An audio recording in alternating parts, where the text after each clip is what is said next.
Yeah,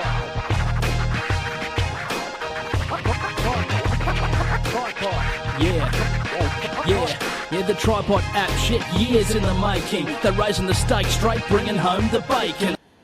Welcome to the tripod. It's the off season. I hope everyone had a great holiday period. It's a good opportunity for an in-depth conversation, which is what we're going to have today with our great friend, Tristan Merlehan, the CEO of TopSport.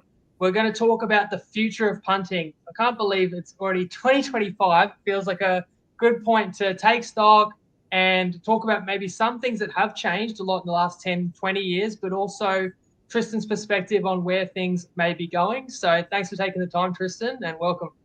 No, thank you. And it's always good to jump in and have a chat. It's always engaging content when you ask the right questions. And the industry's changed a heap over the last while, and it's going to continue to evolve over the next bit. So I'm very happy to chat about it. And hopefully everyone had a good Christmas period and getting ready for a big 2025. We were just talking off air, and I did want to ask you, just in terms of the most recent history, how was your last quarter, which would have been basically after the footy season? You talked to me about some of your aggressive pricing strategies over the spring carnival, but did you end up ahead in the end?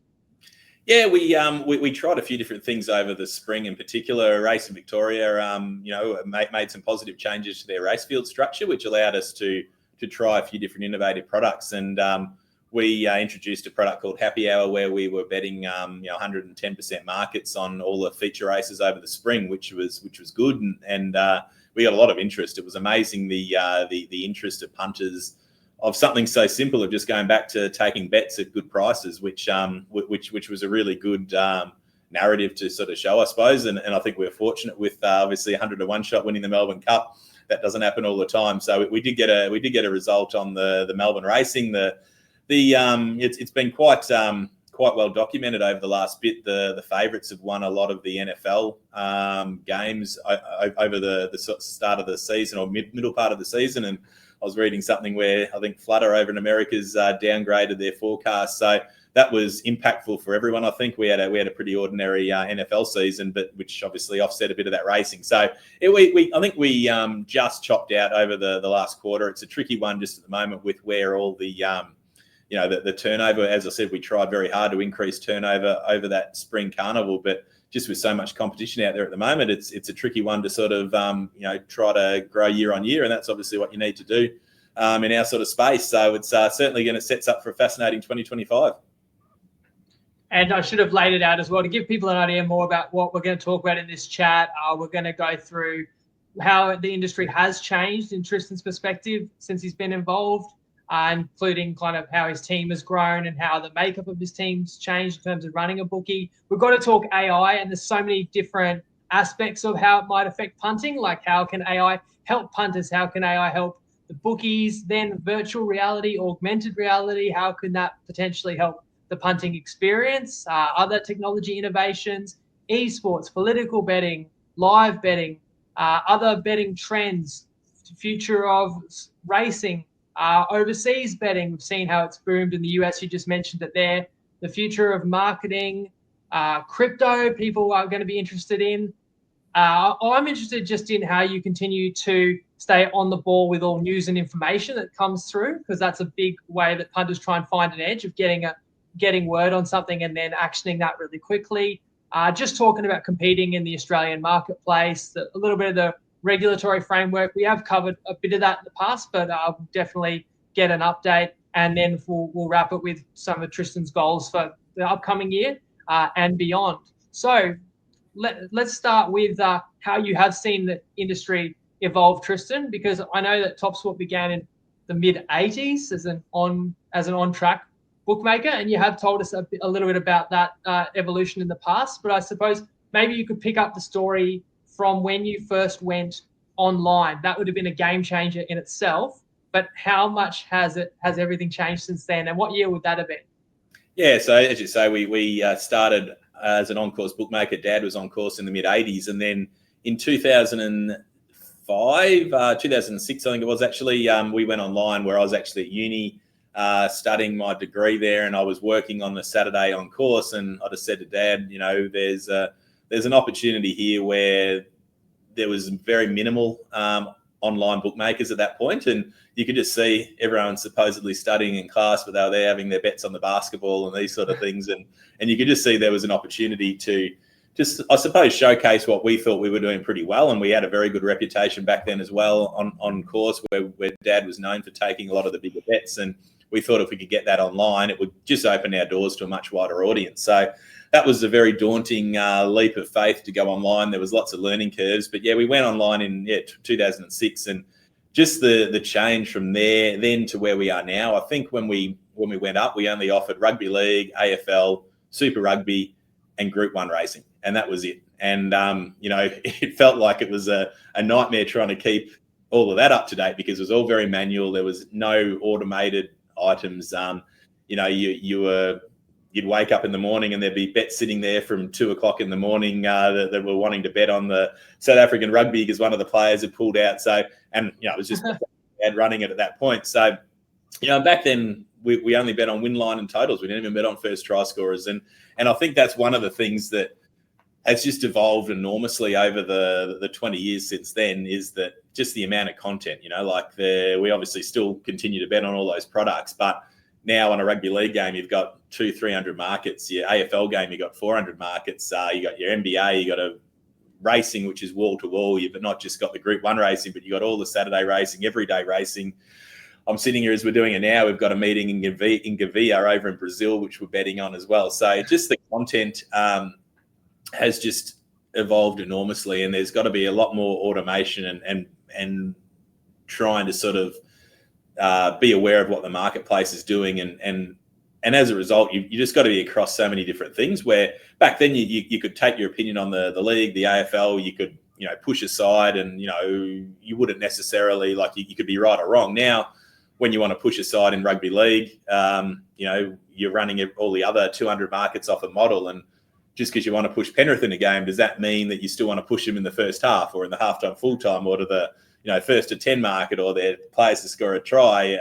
So there's so many things that you need to be across, and it's a lot more difficult to take an opinion in that front because there's so many flow-on effects. And I think just the regulatory side of things as well, it's that's been the biggest change. I think a very positive change in the industry where, there's just, back then we could offer credit, and we were never a bookmaker that just offered credit out willy-nilly, but we certainly only gave it to our regulars and people we were very comfortable with offering it to. But I know, some of the other aspects of the market, there was just a proliferation of, people obtaining credit, which was a dangerous thing. And obviously that got shut down probably 10 years ago now, which I think was a positive. There's been changes where there's no more credit card betting, which again is positive. There's so many more responsible gambling measures that have come in. There's AUSTRAC requirements, all these things, which, you've just got to make sure you've got a team involved in that to make sure you're adhering to all of the requirements in that front. And then probably the biggest change we've seen is just the way the industry's been taxed over the last 5, 10, 15 years, where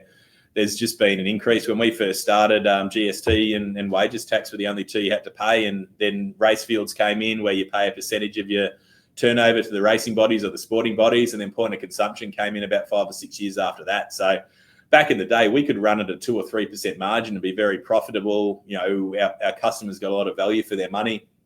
Now, if you're not running at probably 8%, then you're not going to be breaking square, and that makes it very difficult. It's been a massively changing landscape in that front, that you've just got to find a way to elevate your margin in order to be successful, and that's on the back of just the increased tax, which obviously contributes to a very strong racing circuit in terms of prize money. And obviously the government gets a lot of revenue out of the taxes, but it does come at the cost of the punters, being able to secure strong prices or strong limits at times.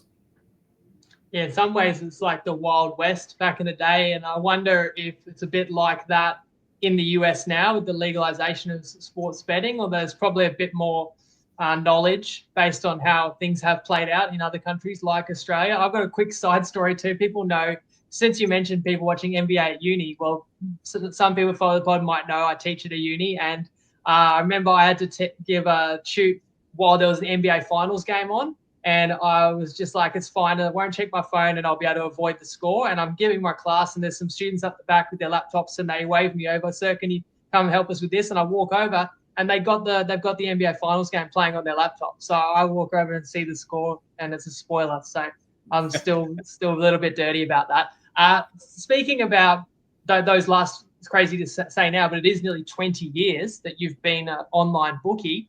How many staff members did you have in 2006? And how has your team grown and changed too, like in terms of how many traders, customer service? Do you have to employ more people to help with the compliance aspects now? Yeah, so in 2006 when we first started, it was just myself and Dad, and it was funny. We used to be in the office. You go down there every day. You have to have the laptop set up on your lap as you were driving in. Dad would drive down, and I'd have it on my lap, and we'd be sort of making sure we managed all the bets. It's a wild change, and then we brought our first full-time employee over, I think, in 2008, and then we just grew incrementally year on year, and I think we got a team of around about 35 now, and you know, we would be a very top-heavy team in terms of traders, because we do take a more manual approach, and we do have a lot more opinion in a lot of different markets than potentially some of the others in the marketplace. So compared to our turnover, we'd be very top-heavy in terms of traders. So I think we've got about 25 trading people. We've got about 4 tech resource. We've got about 5 CS, but we do share a lot of the CS responsibilities amongst the traders as well. So it's one of those ones where it's not just a full-time trading position. You have to be on top of your CS responsibilities, which I think is important as well. Like, I think customers enjoy talking to a trader where they can get a very quick answer to a question where potentially in some of the other operations, you know, the CS team will need to refer it on and those sort of things. So I think that does benefit us. And then, yeah, in terms of the regulatory item, we've got 3 or 4 that handle that, which obviously isn't anywhere near the same size as a lot of the bigger operations, which, you know, myself and Dad and my sister take a very strong lead in making sure we're compliant in a lot of those items. But that's been the shifting landscape, where there definitely is much more reliance or much more concentration on those items. And that's something that we've got to find ways to ensure that we're competitive with the other bigger operators, and we're making sure we uphold our responsibilities in that sense. So that's an area that we need to look at ways over the next while to ensure that we've got the ability to still maintain the strengths of what we do well, which is trading, but ensure that we've got enough resource in these other areas, which are becoming more and more important, where like your marketing resources, your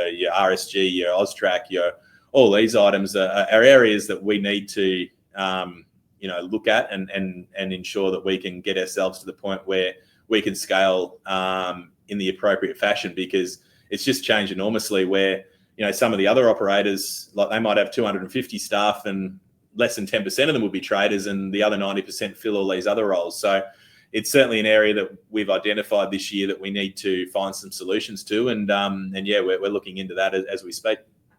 That is surprising. Like you said, less than 10% maybe traders, but in your organisation, it's closer to 70%. And that is because they're all have various expertise. Is that right? Like different sports and racing, as well as obviously having to be able to cover 24 hours of the day.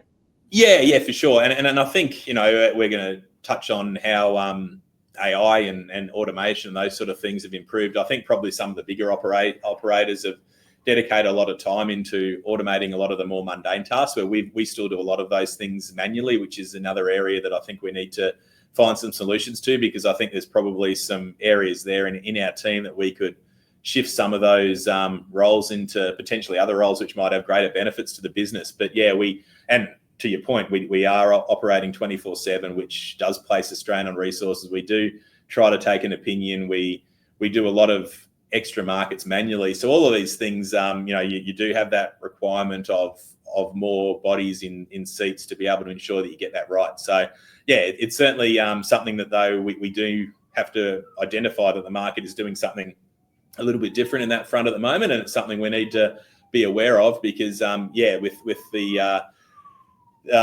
all the different additional regulatory requirements, we need to make sure that we're up to speed with all of that as well. And then you would have some external, like third-party companies that you work with, perhaps, that give you tech support or build technology for you, I suppose, whereas other companies may have some of that in-house. Just curious too, when you said like mundane tasks or manual tasks, can you give us an actual example of like something that your traders have to do each week, manual for a particular sport? Yeah, like we have to set up a lot of the events manually in terms of, putting the players into the system for the rugby league, the AFL, we put the players into the system, creating the races, things like, in my opinion, things you're doing repeatedly and regularly are areas that you could really automate that. Even just in terms of taking bets, like for example, on the basketball, we just get a million, million's probably a bit too many, but we get a stack of bets rolling through on your player props, where I think there's certainly ways to be able to automate that in a sense where, with a certain progression of this bet comes in, you bet to this limit, you're short on the price by X amount. Those sort of things are areas at the moment, which I know a lot of the other bigger operators have those sort of things inbuilt, and we don't. We do all that automatically. So you do have to have people there monitoring every one of those markets. But by the same token, it also allows you to be a little bit different in terms of how you accept bets and how there might be a player there that you're trying to lay, or for a reason you want to hold that price up. So there are some benefits that come along with it. But I think from our perspective now, it's just really trying to look at some of that low-hanging fruit that we can say, okay, well, this can take back 2 or 3 hours out of our working week and allow us to dedicate those 2 or 3 hours of innovation, or adding new products, or looking at different things that will be beneficial to not just us, but for our customers as well. So that's something that we're looking at trying to attack over the next while. I see what you're saying. Is there's an advantage to things being reviewed by a staff member who can exercise their judgment. But if it's a very simple and repetitive judgment, then there's ways to potentially automate and streamline. So let's get into that then, AI.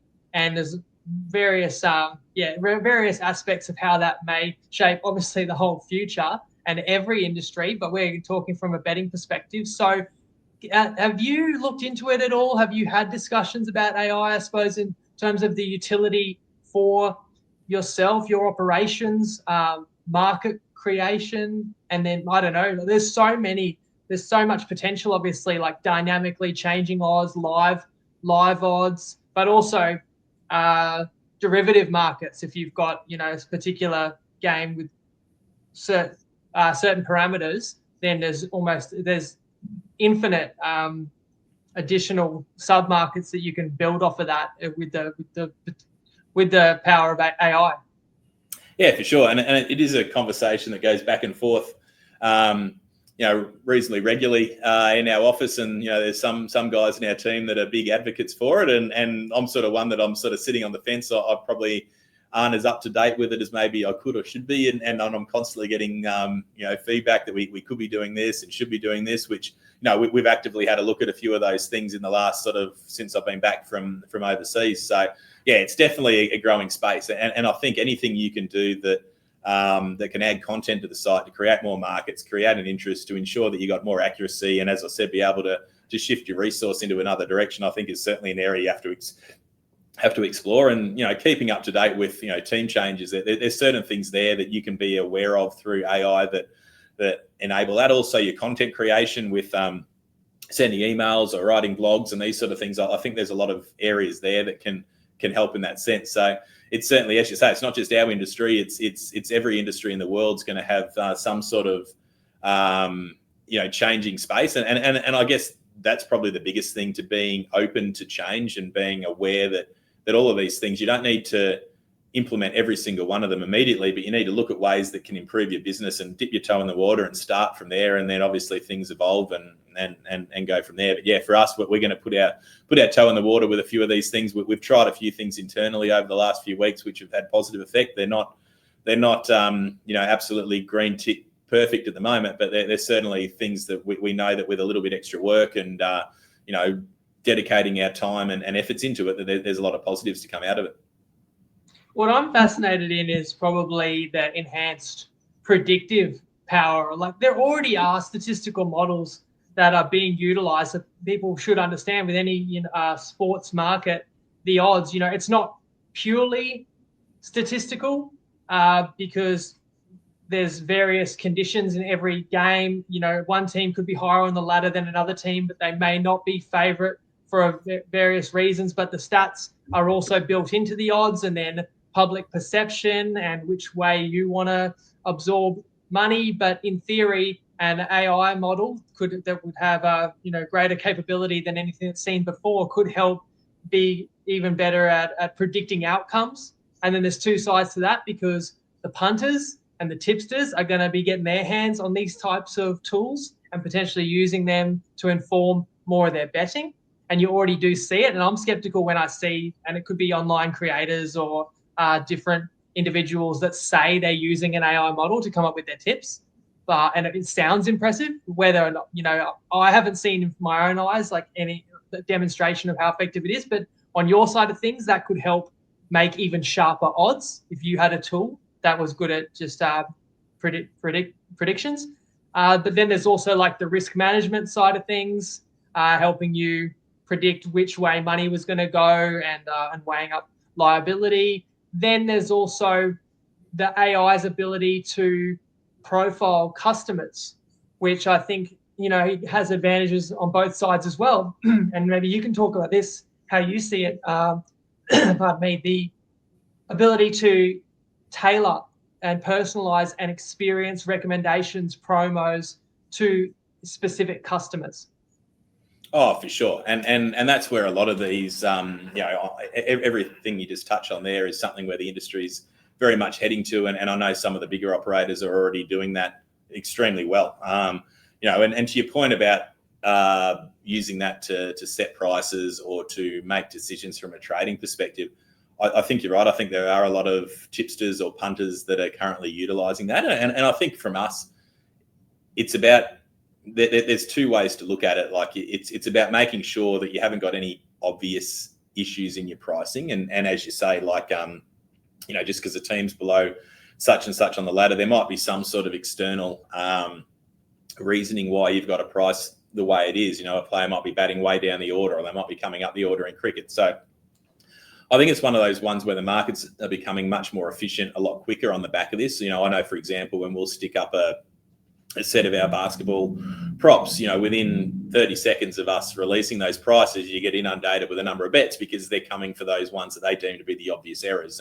or not errors, but the ones that they deem to be clearly incorrect in their eyes. And then it's from your perspective, it's saying, well, we're there for a reason, or no, we weren't intentionally trying to lay that option, so we need to get out of the road because we know there'll be a flow-on amount of money that will then continue to back this at the shorter price. And they're all the decisions that you've got to make. And that's where, like, the beauty with AI and these sort of items is that you can continually make them smarter, and you can sort of give inputs and say, well, this is the reason why we thought we were right here, or we were wrong, and this person's come in and taken this price, and in future we need to make sure we're not making that initial error to begin with. And then from our perspective and a punter's perspective, it's trying to then draw the line and say, well, okay, we've reacted to what we deem to be the incorrect pricing, but there's still a tip set that's coming for this market, even though we're now laying it at $1.75 instead of $1.90. And probably the true price in our view was $1.80. So at $1.75, we're happy to take that on for much more than what we were at the $1.90 point of view. And that's from a punter's point of view, where, as you say, you're a little bit skeptical if sometimes it can work. It can create opportunities the other way as well. If a market shifts too far and it's on the back of a tip set or people pushing out this data, which, you have a reason to disagree with it, once that market shifts, it creates an opportunity there for punters to back the other side of the market at enhanced value than what they were going to receive prior to that sort of tip set moving in. So there's whole heaps of different ways to look at how it works. And in terms of customer profiling, like, I know that's where the industry seems to be heading. If you watch a number of the ASX reports where the big bookmakers, your points bets, your bettars, your tabs, that they talk about that consistently, where they want to get their promotions to a 1-to-1 sort of level, where it's no point sending out a customer who's never bet on cricket in their life a cricket promo if they've got zero interest in it. And if someone's not a basketball punter, you don't need to be sending that. If they're not a racing punter, you want to be focusing on that. So it gives them the best experience that they can get. You're talking to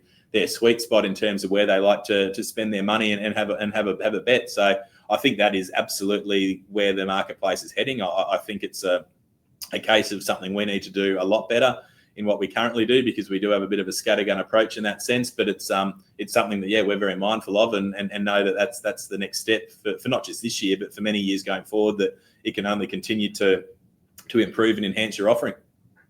So a practical example is Nathan Cleary is out for the Panthers. So a lot of people are just going to, as soon as they hear that, they're going to want to bet against the Panthers. Your first move, you've got to decide how much are we adjusting this line, how much are we adjusting the head-to-head. But as you said, just because now you know Cleary's out and there will be money against the Panthers, it doesn't mean you want to shorten the opponent too far, because you still know Penrith's a very strong team and whoever comes in usually does a good job. So you might say, look, we know everyone's betting against them for this reason, but we're holding firm, but we're comfortable, we understand.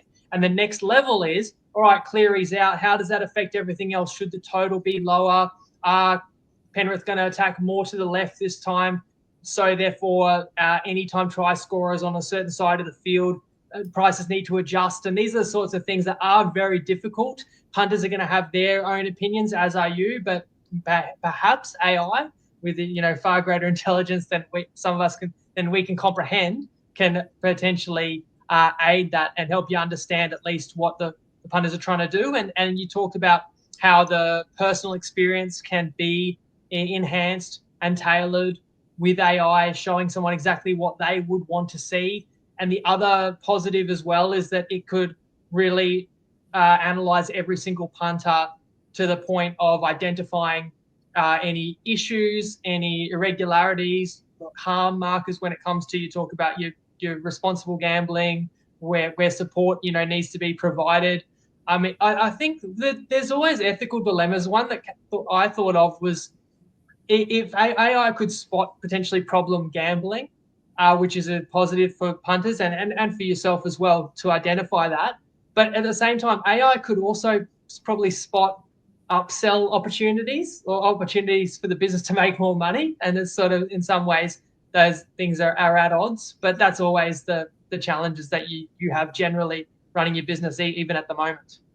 Yeah, I think on your last point there, responsible gambling's become such a massively important part of the industry. And from our perspective, we want a customer to not just be betting with us tomorrow. We want that customer to be betting with us in 5 years' time. And the only way they can do that is if they're betting responsibly. And, as you say, you've got the opportunity there to, if there's some tools that can be more effective in you stepping in and in enforcing or imposing a deposit limit, obviously, that's something that's very beneficial to both sides. And, as you say, there could be a possibility of people with the wrong mentality to try to upsell someone. But, again, that's only going to happen for a short period of time. If you do put someone in a position where they become uncomfortable, they're not going to keep the account open, which is no good for any party long term. And that's something that I think the whole mentality of the industry has shifted a little bit, where I think everyone's very aware. I think BetStop's been a great initiative in that front, where, there just seems to be a constant amount of people jumping onto that register now, which is great. And because that was probably one of the biggest issues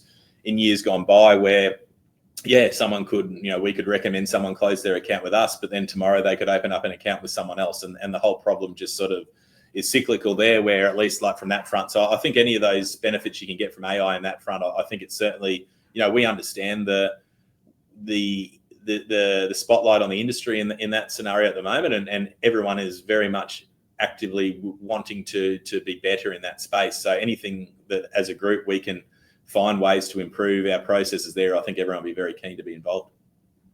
And I want to talk about other ways that the punting experience can be improved with virtual reality, but that would be moving on from AI. Did you have any other thoughts or points or stories you've heard about how AI can impact the future of punting? No, I think we've spoken about it quite well. I think what the exciting thing is, though, that, there might be potential to really create lots of different content from an AI perspective, which gives punters more and more items to bet on to keep them interested in a game. We've seen over the last 5 years the same game multi, which is so popular. We've got more and more markets available, and the ability to be able to spit out a lot more content more quickly and more accurately and more efficiently is only going to be helpful on that front. So I just think it's going to play an enormous role over the next 5 years for sure. That's true, because same game multis are so popular and complicated too, in terms of how every leg can affect the likelihood of others and what the odds should be, and that could certainly aid it. And then I'm talking about what we've seen with the virtual reality headsets, or now there's immersive experiences where people can go to a pub but feel like they're at the game. And then you've got augmented reality, which also might be like a headset where you might be watching a game normally, but with overlays that could be personalized to you. So you could be watching a game, every stat for every player that you wanted to see could be rolling down the side. You could be looking at live odds. It could be connected to your TopSport account, and you could even potentially just phone up straight away, because at this stage with live betting, that would still be the case. You'd have to phone up to place a bet, and that could be like a totally immersive punting experience. Oh, for sure. And I think we've seen, over in America, there's the where you can go to those in stadiums where you feel like you're at games and those sort of things. So this stuff is growing quickly, and it's got such a captive audience. And I think with where the marketing is heading now, where there's been a strong push to take a lot of advertising off TV, which I think is a very positive outcome, where it has been saturated in recent times, and obviously trying to ensure that our kids don't see that if they don't want to, and people that don't want to see it don't have to. So I think something like that you're referring to is potentially where things move to, where if people actively choose that they want to be in that scenario and they want to see the odds and they want to see this, and that's their desire, then that's going to probably be a shift. It's almost like an opt-in type of marketing piece where, if you can be in a scenario where you can sit there and you feel like you're at the game, you can be there with your mates experiencing it, and you've got these stats or personalized to your own preferences, then it's like that one-to-one marketing that we touched on previously, where it's one-to-one, where for some people that may have no interest to them. People might prefer to still sit there in the pub and just sit there. But if people want to be in that scenario, and if they want to see the odds and they want to see the stats, and then they've got the ability to do all this, and that's their choice. And I think that's going to be where things move to, where people are going to have the opportunity to do that if they desire. And I think that's a really positive thing. And I think it can be only good and exciting especially with with all the streaming services at the moment, where it feels like you need to have so many different subscriptions to watch soccer or these sort of things. If you've got the ability to be able to watch any live sport you want through this platform and feel like you're there, it's an enormous experience. And I think then that what it does, like I was speaking to someone over in England there last year, and they were affiliated to one of the Premier League clubs, and they were trying to do something with us to get overlays into certain parts of their broadcast, and it was out of our price range, but it was certainly an interesting and exciting thing. And that's where if these big teams and these sporting organisations see that as an opportunity, because they know that if someone in Australia is sitting there and they feel like they're at a Fulham game, for argument's sake, and then when they do go to England, they're going to absolutely want to go and watch the game in the stadium as well. So I think it's anything like that where you can see mutual benefits for the sporting entity, for the participants and the punters, and then for us, I think that's where the marketplace is going to shift to over the next bit. Well, we've seen a lot of content creators do watch-alongs for sporting events, but even major networks have like alternate sporting casts. So you could have like a bet cast where if people want to watch the game with a betting perspective, live odds could be coming up all the time. How is the total and the line and the head-to-head moving dynamically, player to score next, whatever it is, basket, touchdown, try. There is no real limit on how many different simultaneous broadcasts you can have of an event. And it ties into what I always speak about with punting. Whether you win or lose, you can think about the money that you spend on a bet as your price of entertainment. So going to a game can be travel time, travel costs, can be parking. You got to pay for your ticket to the game. You got to pay exorbitant prices for food and drink. But if you can put that VR headset on and you can immerse yourself, maybe with the way things are with streaming, you've got to still pay a subscription or you've got to pay for an e-ticket. But what I'm getting at is, you instead of spending $100 or more total on your game day experience, you could spend a fraction of that, and then you could have $50 to have a bet on the game, and then play around and have your overlaid odds and make the game more exciting for yourself that way. And that could be, and it still doesn't have to stop you connecting socially, because other friends could tap in and be in the same, reality with you as if you're sitting at the game with your mates. So it's mind-blowing to really think about. Is there any other major technology advances or innovations that are on your radar? I think it's just trying to get as much content and people have the capability of being able to sort of experience more of those things. Like we're looking at different ways to get more and more racing onto our platform. Like we've looked at different ways to get more streaming services on there. But something like that, before we jumped on this chat, I was having a discussion with the guys at Racing Victoria about different ways that we can look at leveraging their product and whether it's a way we can do something on our platform to facilitate certain parts of that. So from our perspective, we probably don't have the team to be at the forefront of that innovation, but I know some of the bigger operators, it's definitely something that they're looking at. And it's one of those ones where if you see an idea, you want to make sure that you're a fast follow behind it if you can get in there. But those sort of things that you touch on, like being first to market with something like that, in terms of, a headset and especially with the market expanding the way it is over in America, you've got to be in a position now to give yourself a point of difference, because there are a lot of people offering a lot of very similar products. So you want to be able to give yourself a reason for punters to choose you, and the person who finds the next innovative idea. And it doesn't need to be overly complicated either. Like the same game multi was one of the last innovative ideas that hit the market in a massive sense in the wagering world. And you look at it, you go, how simple was that in retrospect? And even like our happy hour, like obviously it's a little bit different. It probably appeals to a certain group of punters, but it's a very very straightforward scenario. And yeah, like you don't need to recreate the wheel, because but it's just trying to find something just that little bit of has a little bit of difference there that people can latch onto.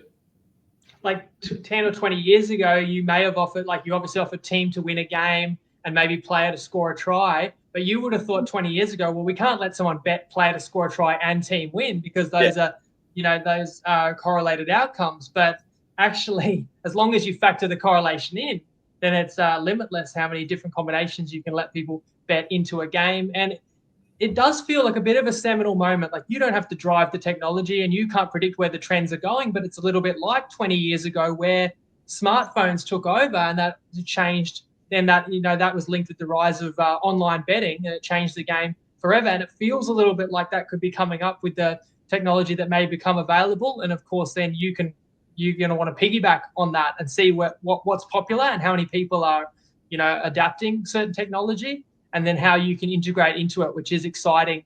And I mentioned before that even if you are just in your own living room on your couch, but using one of these headsets, it doesn't stop you socializing. And I do see a bit of a increase in popularity in the sort of social betting scene, which I think Tripod, we play our part. We've got our community and people do enjoy the shared experience, and that is the sharing a tip with other people, discussing why you like something, discussing games. And what we've seen a bit more across several bookies is adopting of, feeds where individuals can share their tips, and then that's integrated into the odds, and there's a bit of a communal atmosphere.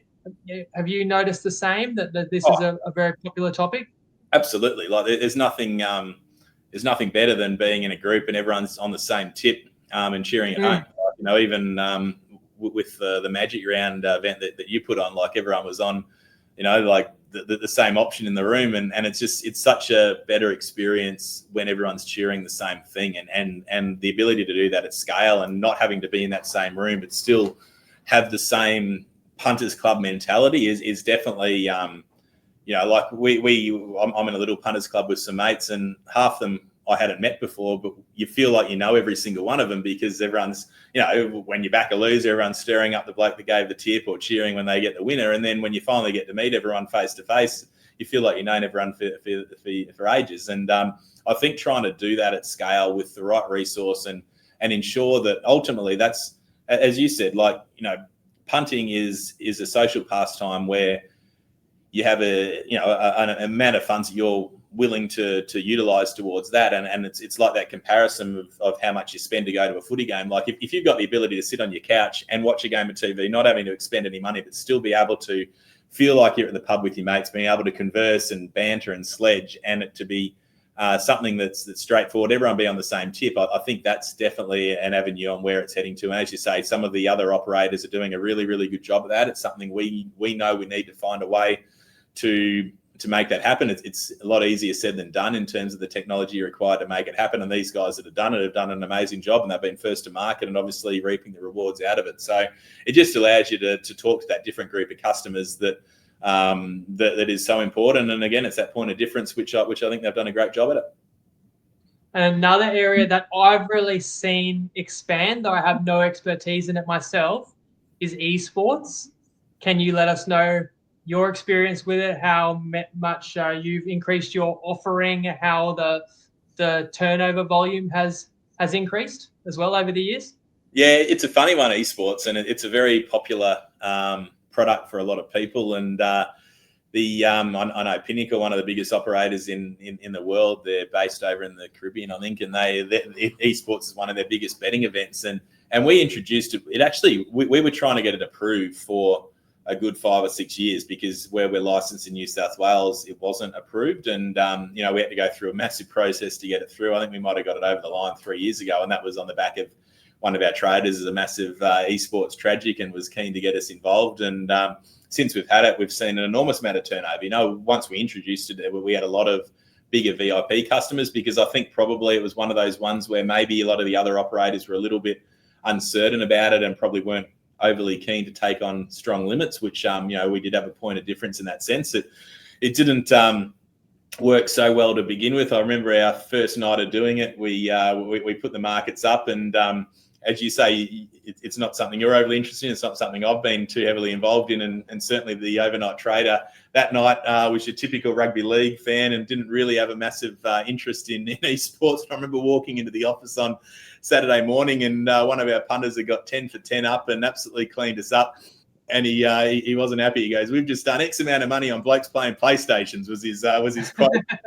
He wasn't happy, but it's amazing the interest in that's just grown year on year, and it's certainly one that it's an audience though that I feel is very parochial. You very rarely get someone that bets on esports and on racing and other sports, and it's probably vice versa. You get a lot of people that probably don't go from betting on rugby league to betting on esports. It's a very niche market, but there's a lot of people out there. It's such a widely supported sport. So that's probably one as well where, I think that is the next one of the next layers where, getting some of those odds into some of those coverages on Twitch or wherever they go and watch it. It's one of those ones where I think there's a massive audience out there that if you can tap into that and you can do it well, and you've got the intellect and the resource to be able to ensure that you communicate with that audience in the right way, then there's a massive group of customers out there that you can potentially tap into. And the other thing about it is there's infinite potential, because there's that many different games they can play, right? I know there's almost like a semi-pro, if not pro, FIFA league out there. There's probably just about every sport that really gun players play, but then there's all the fantasy and shooter games as well that there's like professional players that play. And as you say, when people get more access to it, I have seen esports, although come to think of it, this may have been COVID, but I've seen it on ESPN, and people can access streams these days. So the fact that there's that many different events going on, is this something, you said you've got a trader that has a keen influence in it, but you must have externally provided odds just to stay on the ball with all the esports events? We certainly on your your run of the mill events, we certainly take a feed in that front. But then as I said, we're one of the guys loves it, and he's imparted some of his wisdom onto a few of the other teams. So we certainly he adjusts it. Yeah, we trade a lot of those bigger events manually. For example, there's one event in the middle of the year. I couldn't tell you off the top of my head what the name of it is, but it's the international event, I think it's called, and the limits on that are massive, and the prize money. I think that's probably the thing that people need to be aware of. I think there's always that stigma that, I'm going to have a bet on someone playing a game. How do we know that they're trying? But there's so much prize money out there in those competitions. It's just ridiculous. It's like betting on a tennis game, and the more exposure people get to it, it's fascinating. So certainly we've got a team internally that do focus on it, and it's one of those ones that, everyone needs to have some knowledge internally in our team on how it all works, but it's one of those ones where when the big events roll around, it's similar to any sport. You got to make sure you got your best trading personnel onto it, and it gives you the best chance to be successful. To show my ignorance, there was a guy in the tripod group who would tip esports, and his heading would be LOL, LOL, and then he would give odds. and I'd be like, all right, why is this funny? It took me many months to realize LOL was League of Legends, which is a particular esport, right?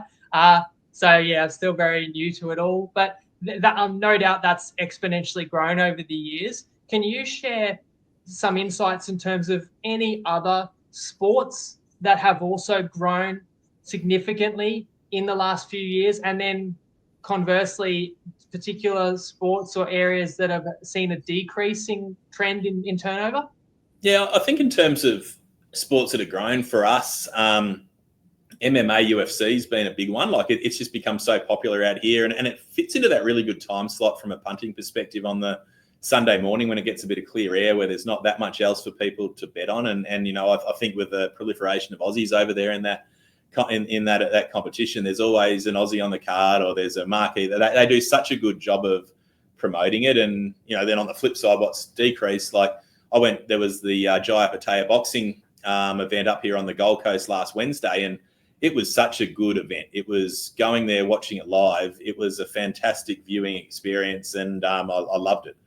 But from a betting perspective, he was $1.10 favourite. You know, the other 5 or 6 cards that I watched, there was no one over $1.04.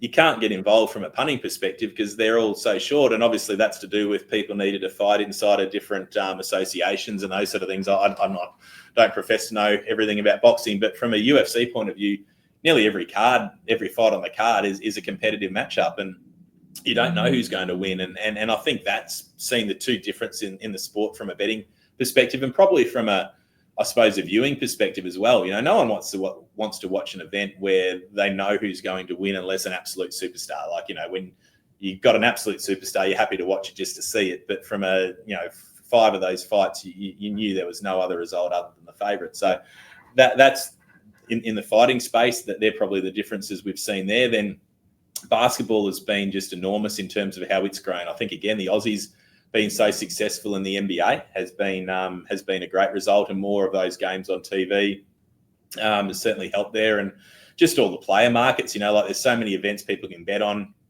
People throw their same game multi on, they can go to work and they can check the box score afterwards and see how they've gone. So basketball for us is our fastest growing sport.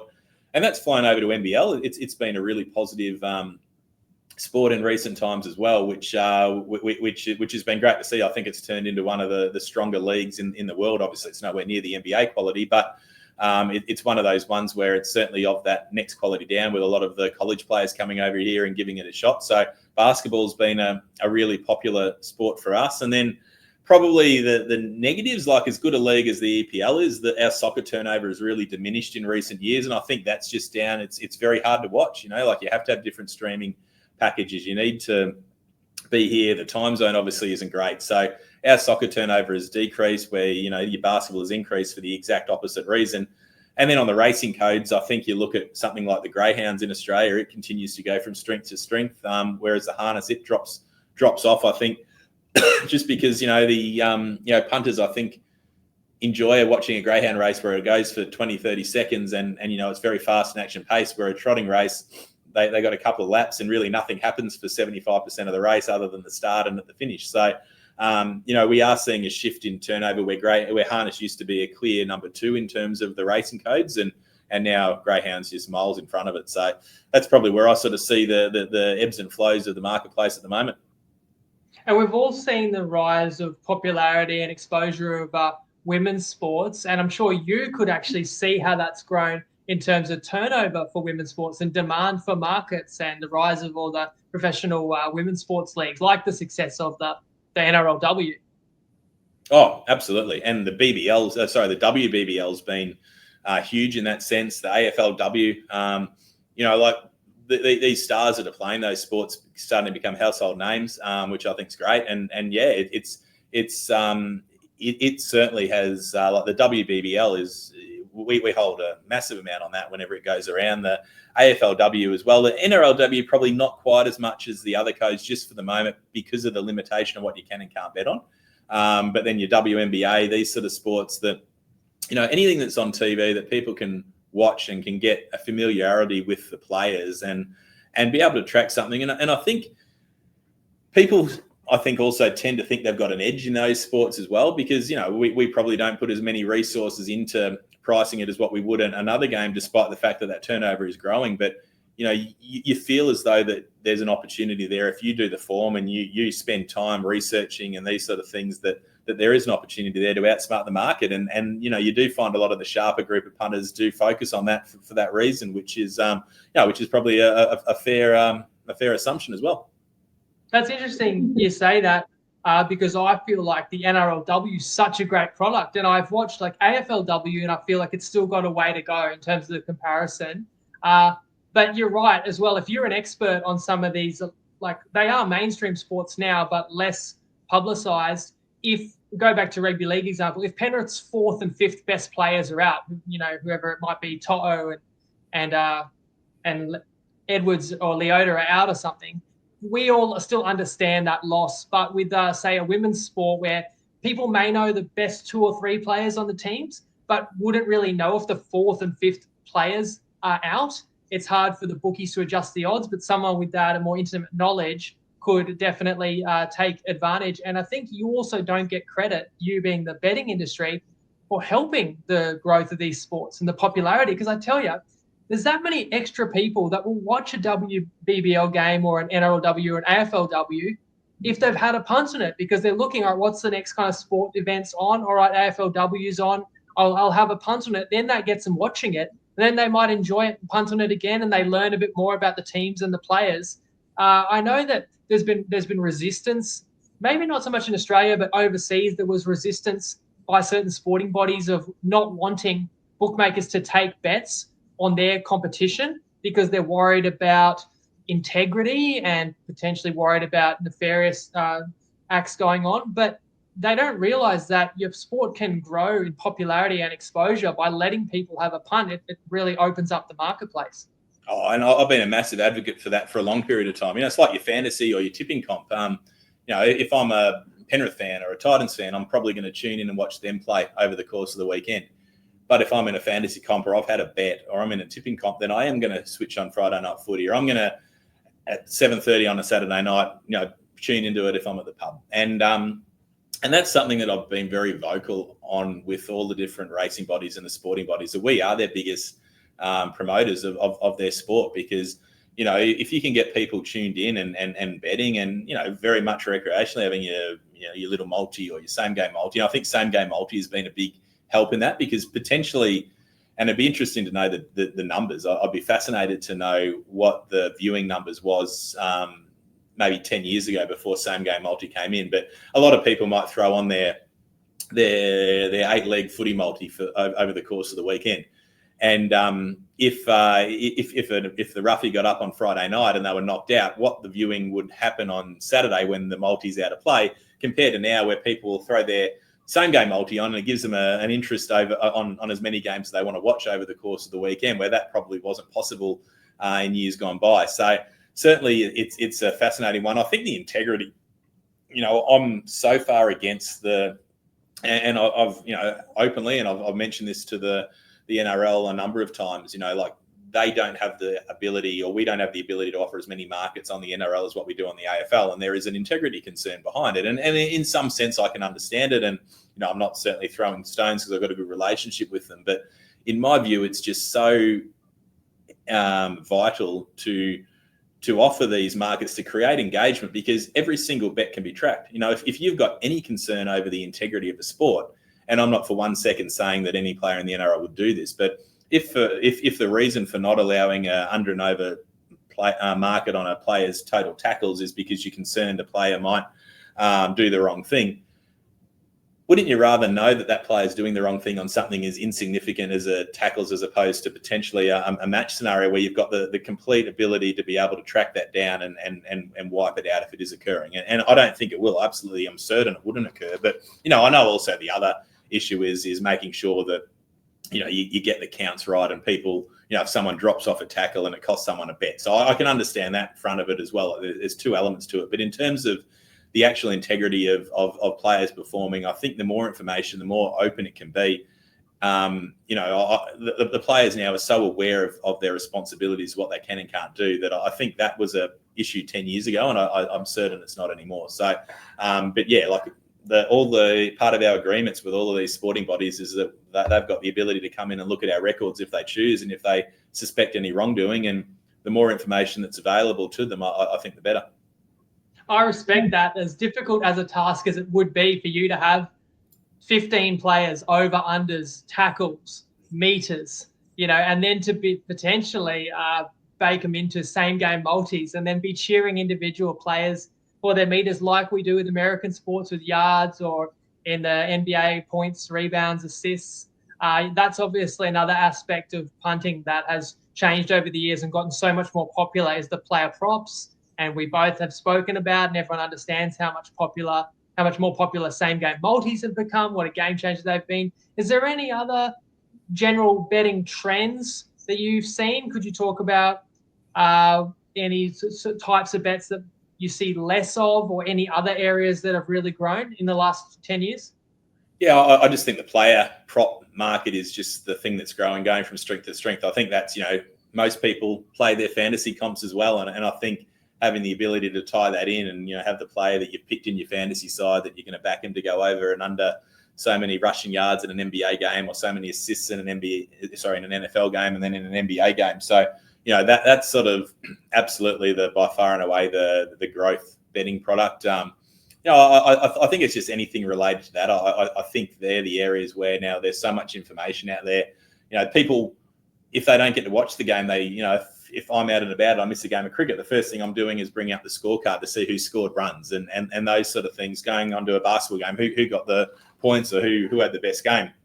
And that ties into your mentality from betting. And I think anything that can complement your viewing pleasure is something that is what is popular from a betting point of view. So, in terms of what's downsized, I think it's, we're probably seeing less and less of the bigger lumpy, win line total bets. I think that the marketplace has shifted to probably a smaller stake market now, and that's just, I think, part of the economics and part of a variety of reasons. And people want to get perceived value for their money, where they can have 10 $5 bets instead of one $50 or $100 bet. Now that's probably an area that has changed in terms of the marketplace. I think a few of the promotions maybe lead to that as well. So yeah, but I think they're probably the biggest things. As I said, a few of the areas that have fallen down, like your harness racing, your soccer, and that are for a variety of reasons. But yeah, they're certainly the growth areas that I'm seeing. Well, you gave the example, a harness race, 2 minutes or whatever, versus a greyhound race. It's sort of similar in a sporting event, where the event might take 2 hours, or some of the American sports 3 or 4. But the events within the events, the player props, you can cheer them on a play-by-play basis. And you've showed me firsthand when I've asked you at a game, who do you need in this one? And you're like, well, it's not that simple as I need team A or team B. I need the total to not fall between here and here. I don't really want that player to score. If that player scores, I definitely don't want that team to win. Like it's a lot more complicated, because everyone has tied together different combinations. I'm interested because it's reasonably recent. Political betting. I know that was a huge event 4 years ago, and there's been some mind-blowing market moves. And obviously, most recently in November, the US had their election. Is political betting a growing market as well? And how was your experience with the US election? Yeah, the US election is always a massive betting event, like by far and away bigger than the Aussie election. And I think it's just the polarizing nature of the candidates that have been in. Well, a candidate that's been involved the last couple of elections. And, it's like when Kyrgios plays in the tennis, you either love him or you hate him. And that's the Trump effect. And people either backing him because they're absolutely certain he's going to win, or they're betting against him because they're certain that he won't and they hate him. And that's just the reality of it. And it's amazing that, the event just gone, we didn't hold as much on the election as the one 4 years ago, but just the array of bets and the amount of bets and the difference of opinion, like we were taking bets on both sides, and we very rarely, like, as we take an opinion on things, and I've got no idea about political events in such a big market that we just sort of sat in the middle. But it's very rare that we have an event where we get an even book both sides, and that's what we had in the election. It wasn't that we were forcing that; it's just the way it fell. There was equal amounts of volume on both sides of the fence, which was interesting. And for us, like, those big events are great from a political point of view, and you get your recreational and your normal flow of money.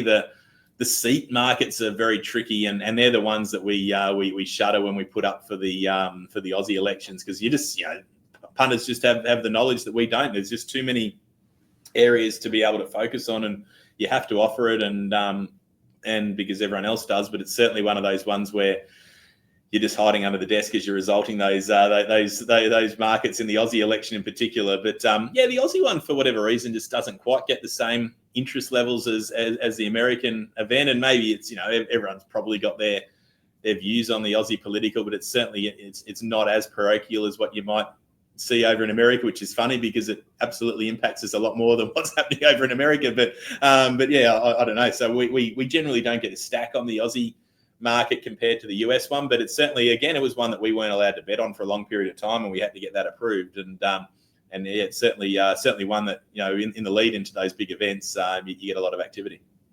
But what I also found fascinating about the US election, I'm a total casual, but then I just got into it and watched the channels and, followed the news on the day. But you've got the odds for, the two candidates to win, to be elected president. But then different things would happen along the campaign trail. Like there was an assassination attempt, and instantly the market shifts massively. Or now Trump's going to win because of this event is going to sway people. Maybe poll results come out. You've got to keep moving the market. But even on the day of the election, it's like what do they call it? Like the postal votes or the preliminary, start to filter through, and then you're using that information. That's changing the markets. And then the early returns are coming in from the East Coast, and you can still bet on it. But then there's strategy involved in the early votes have come in, will always favor this party, so it doesn't purely mean this result. And you can also bet popular vote percentage versus which candidate wins. And that's not considered live betting, all of that. That must be a wild day, the day of the US election. Yeah. And it's one that you got to have your finger on the pulse, because, as you say, I think that spooked everyone in that Biden Trump election there 4 years ago, where obviously it looked like something was happening, but in retrospect, that was probably always going to happen. But the market shifted. Trump was into $1.20 at the beginning of in the morning in Australia, which was probably early, in the evening after election day, and of course Biden ends up winning. Yeah, and we actually had a really big position where we needed Trump to win that election, so I was quite comfortable with where things were tracking. But then obviously it's easy after the fact, but talking to a few people afterwards, how did that happen? How did he get to such a big lead? And you're probably influenced a bit by seeing that $1.20 shot as well. And they said, well, this was always going to happen for these reasons, and it makes sense. So then it's like anything. You learn from that, and you make sure you implement that into your odds in future events. I suppose it's a bit tricky, it's not a bit tricky, but it's different, because an election, if you make a blue on an election betting like that, and you overprice a certain scenario, you've got to wait 4 years for that same scenario to happen again. Whereas, a footy game, you got another one in 2 hours' time if you to learn from. So it's just trying to make sure that you make notes of all those things and you're aware of them, so that when the time comes around again. But it's one of those ones. It's just trying to react on the fly. Probably being aware of which customers have an edge, and that's one of the biggest things of bookmaking. If you're betting on something you're not overly familiar with, you got to have an understanding of which punters have an edge over it on those sort of things, and respect what they're doing to allow you to shape your markets for all those things. So it's certainly political betting is us being very reactive. Well, going back to AI can help you really identify which customers have a big advantage in certain events, especially if it's US elections, where it is only every 4 years. You might not remember. It's funny because the most recent election too, there was good positive early returns for Trump, which meant his price was shortening. But then people were saying, this happened last time, So then there would have been others thinking, this is the time to bet Harris. But in fact, Trump's odds continued to decrease to the point where he won it pretty comfortably. I had the question, is that not considered live betting, like betting during the election or election day? I just wanted to talk a little bit about live betting. I feel like it is popular because people love to just have a bet in the moment when they're watching something unfold. We understand there's that barrier. People have to phone up. But has there been a trend of increased turnover in live betting just because it is so much fun and so popular amongst some punters? Yeah, so back to your election question, I think we would have made that event live at the time where people would have had to ring up to have their bets. So, Okay. I'm not 100% sure what maybe some of the other operators, as I said, we're probably not the biggest political bookmakers, so we probably took the slightly easier route of pulling down a few of those markets. So if there was a sizable bet, we had the chance to make sure the market was in place at the time. But yeah, the live betting, I was over in England and Ireland for Christmas. As some of you know, my wife's Irish, so I was over there for that period. And live betting over there is just phenomenally massive. And I think from talking to some of the people in the industry, like your live betting turnover compared to pre-match is significantly higher live than what it is pre-match. And that's because you can bet on the internet or on your app or on without having to ring up, where in Australia, obviously the regulatory barrier is that you need to ring up. They suggest it's a responsible gambling measure. I'm not so sure. I think it's sort of been brought under another banner, but it is what it is. So as a result, our live betting turnover is nowhere near the volume of our pre-game. So there are a lot of people that love it, and for me, I'm constantly checking the prices on an event. If I'm watching it at home, will I actually go and hit the button to ring and then sit on hold and wait for someone to pick up, knowing that maybe a wicket falls in the cricket and you miss the price? It's one of those ones where for us the turnover is very nominal compared to pre-match. But if it was ever legislated to go back to you could bet on your phone, it would significantly increase, absolutely massively overnight. But yeah, it's certainly a talking point where people, look at the odds here. So for us, what we generally find is we get a lot of action live at halftime of an event where people know they've got time to ring up. They can check it. They know that prices aren't going to change. We also find that if you've got a heavy favourite that happens to drop behind, and punters are either regardless if they're on the favourite or on the underdog, if they're on the favourite, they might come and have another bet when they feel like their original bet's in trouble, or they feel like their original bet's home, and they might try to give themselves a position where they can get a split in the middle too. So they're probably the events where we hold the most live activity. But yeah, in terms of if that ever got legislated where people could bet on their app, it would be just massive, the increase in live activity. I'm sure someone suggested this before, so you can just shoot this down, but you can't offer odds on the result of a second half of a rugby league game once the first half has started and say that, well, the second half, that's not live betting, because someone could purely bet like on the second half line, second half total. Yeah, I know for a fact, I can't remember who they were. It may have been Centrebet back in the day. Like they were one of the big. Yes, it was. And they had that. So the fact that doesn't happen anymore, I think perhaps like because the event itself is technically live. Yeah. Well, the game overall is. And I think it's one of those ones where the regulators get upset if you try to change something that's not in the spirit of what the rules have been intended. So maybe black or white, the rules say you could put that up, but they're they're barred live betting, and that in reality is live betting. So I think it's one of those ones where maybe you could get away with it, but then you might get into trouble or more trouble for something down the line if you try to push the envelope too far in that one. So I think that's probably the reality in that scenario, where at the moment, for whatever reason, I think all of us have been pushing for live betting to be opened up, but at the moment it's out of our hands. It's out of the regulators' hands. It's a government decision. So it's one of those ones where realistically, if the rationale is about responsible gambling, which there are elements to that equation, but with all the improvements and enhancements we've seen in that space, that there's been so many improvements there that surely you could implement some further rules to safeguard some of the concerns you have over that, because with the turnover declining as significantly as what it is in the marketplace, and the government looking for more revenue, obviously they get a revenue out of wagering from point of consumption. It would make sense to me to look at ways to be able to open that up in a responsible fashion that would benefit all three parties. The punters, they get more enjoyment out of watching a live game without having to go through the process of ringing up. The bookmakers would get more activity, and the government would likely get more tax receipts as well. So I think it's certainly a conversation that's very much worth exploring, considering where the marketplace is shifting to at the moment. It was a good little loophole, if you can put it that way.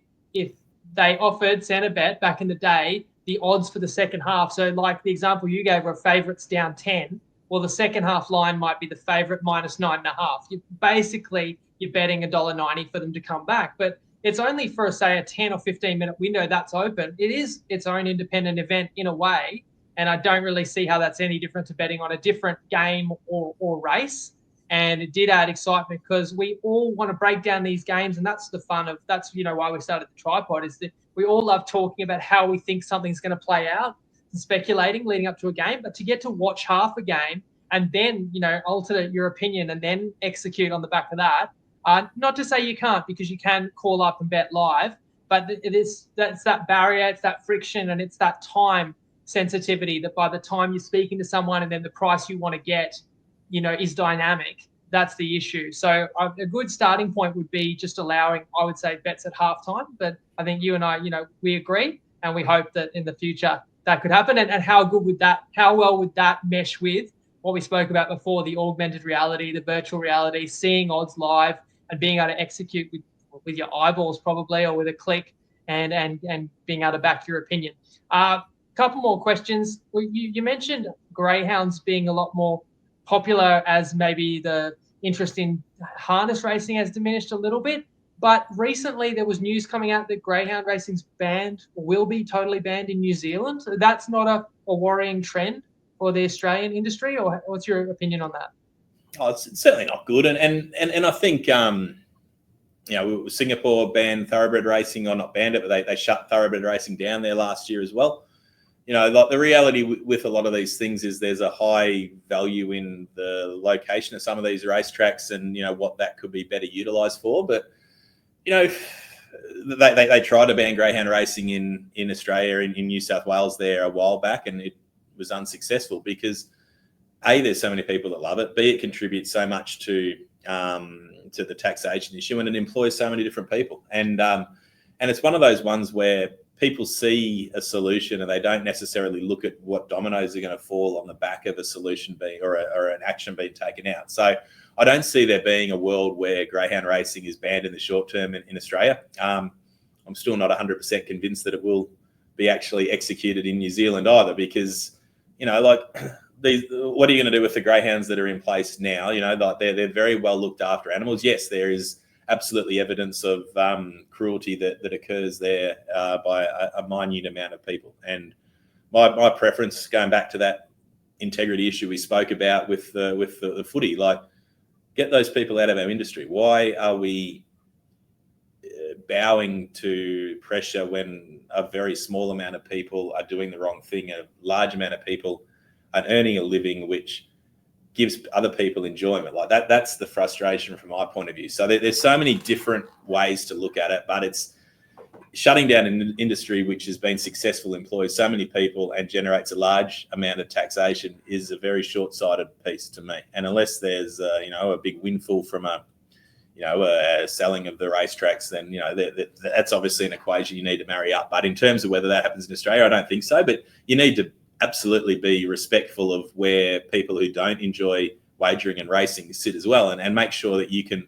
ensure that whilst you're not bowing to demands of people that probably don't care anyway, they're just wanting to make a song and dance, you've got to make sure that you're doing everything right to ensure the optics of your sport are doing all the right things. And I know you go back to the Melbourne Cup. Obviously, there's always traditionally been that up to the Cup campaign and the lead up to it, and Racing Victoria, to their credit, which has copped a bit of criticism internally, they've been so stringent in their requirements for allowing international horses to come over here, and extra vet checks, and it's probably diminished the quality of the field in some extent, but it's meant that we've significantly reduced the possibility of horses getting hurt, and that's just completely taken a lot of the air out of a lot of those campaigners that have had issues, and we've had a very successful last few years in that sense, where horses have still travelled from the other side of the world. They've had to pass knowing what they're going into with their eyes wide open. And if they haven't passed it, so be it. But, it's these sort of things that we need to ensure that we're continually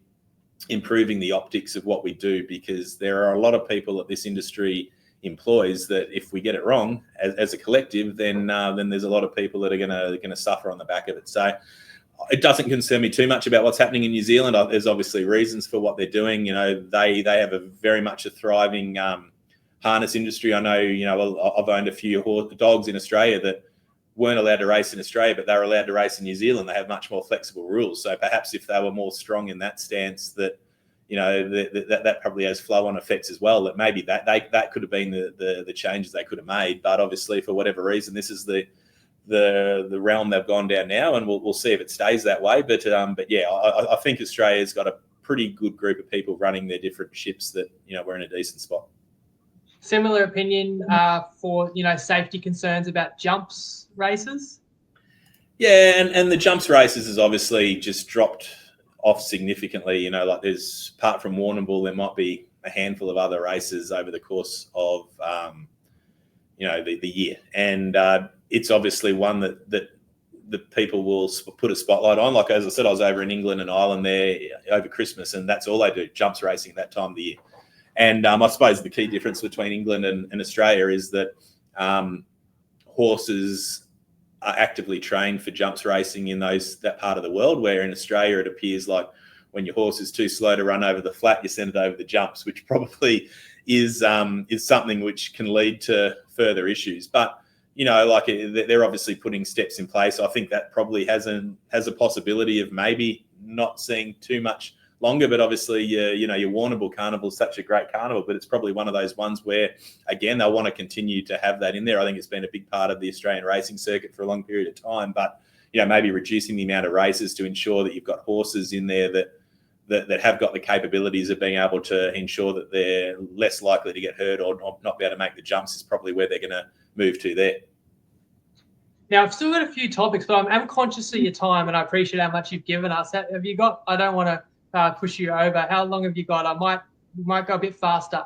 Yeah, I'm certainly good at the moment, so no problems. All right, we'll try and answer these swifter, unless you feel like if it's worth expanding. Are you concerned about the part of the industry where people bet overseas illegally with a VPN, things like that? Is that a concern? Is that on your radar? It's a concern, not necessarily for us. Like, the reality is that people that are betting offshore are probably betting there for a reason that they either can't get set in Australia, so they're probably customers that, if I'm being brutally honest, you're not too upset are betting elsewhere. Like, and that's no disrespect to those customers doing it. It's just a margin thing. But I think the whole question is, the problem is why are we allowing our customers to bet offshore? Why are we taxing them out of the industry? Like, that's the bigger question. And I probably feel or fear for those customers that are doing that if they find themselves betting with an unregulated operator, that they may not have the recourse of getting their funds out at some point. So for me, doesn't worry me as a business owner too much, because for those reasons I've just touched on. But it's certainly something I know the regulators are putting a lot of work into trying to fix that issue, and I've spoken to them a number of times. I've given them my feedback, but I think it's ultimately trying to find a way to keep that activity in Australia and ensuring that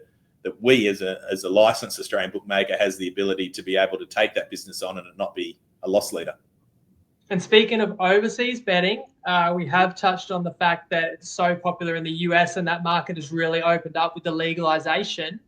And because you've been doing this for nearly 20 years online, and you've got that much experience and expertise, since the mid 80s at TopSport, is there any way you can be involved? It must have been very complicated to actually establish the brand and get a license or whatever in the US, and there's that many jurisdictions and stuff. But has that been a consideration for you, any way to be involved or lend your expertise to what's being established in the USA? Yeah, you have to look at every opportunity that's available, because ultimately, as I said, we need to find a way to scale our business and our brand, and we need to find a way of scaling our skill set. And I genuinely believe we've got one of the best trading teams in the country, if not the world. And it's a very much a growing industry over there. I think, as you say, it's a little bit cowboyish in terms of what they can do promo wise, in terms of some of the odds they offer. it's something where I think our skill set could be very much utilised over there, and it's certainly something that we're looking at exploring ways to get our skill set out to a wider audience. But in terms of setting the brand up, it's very, very hard because, you only have to look at some of the operators who are bigger than us here. PointsBet are an obvious example. They had a crack in America, and they have got massive amount of resources. They do a brilliant job. They got a great business, and they weren't big enough to crack it over there on their own bat. And they've sort of come back here to refocus on their Australian and their Canadian business. And, so you look at a business that's much, much bigger than us that, have given it a really good shot and not been able to make it work, that, you need to be realistic about your expectations. So, for us, we're not looking at putting our brand out there anytime soon. There are other, countries that are opening up and areas that I think you can look at ways to assist in leveraging price points and pricing strategies. But yeah, it's we've got a big enough challenge trying to compete in the Australian market without adding too much head noise looking at the other countries. Well, speaking of challenges, there seems to be less restrictions because it's newer. I listen to a lot of American podcasts and I hear some of the marketing and promotions, and it reminds me of the Australian landscape probably 10 years ago in terms of what you could offer with enticements and stuff. And unfortunately, that was like a golden era for punters in many ways. And that's kind of what's been replicated in the US. You mentioned there's opportunities elsewhere.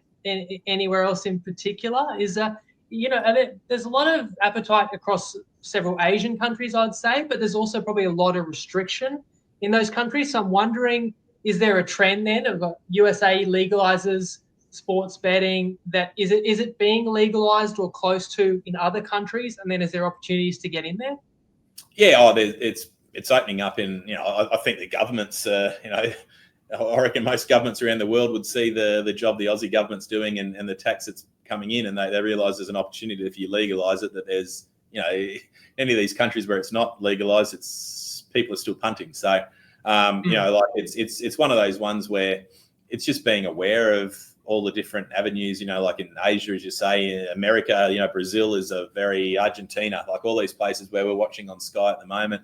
There's racetracks around the world. Their sporting scene is very popular. So, you only have to look at, following bet makers on the ASX channel and all the countries that they're providing data and data feeds and pricing services to.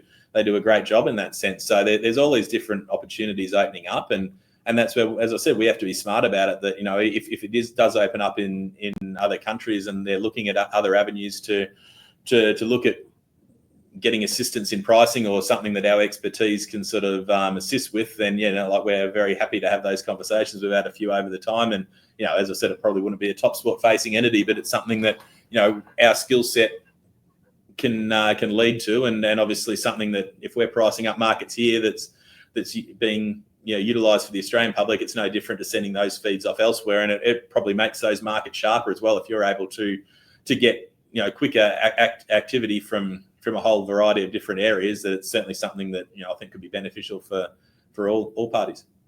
Well, that's the way I see it too. You put in so much work, you've got a great team, and you create a great product.